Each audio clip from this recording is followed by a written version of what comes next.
everyone, this is Dr. Mayuri. Today we will learn about the composite restoration. We can do this restoration where the aesthetic is a prime concern. So this is etching.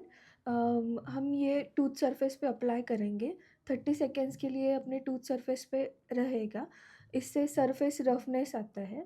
बाद में इसको 30 second के बाद इसको wash कर देंगे and we will apply the bond. This bonding agent fits into the surface roughness. Then we will cure it with this curing gun. After that, we will apply the main part, that is composite, according to tooth color of the patient, and then we will cure it. This is the procedure of the composite. Thank you.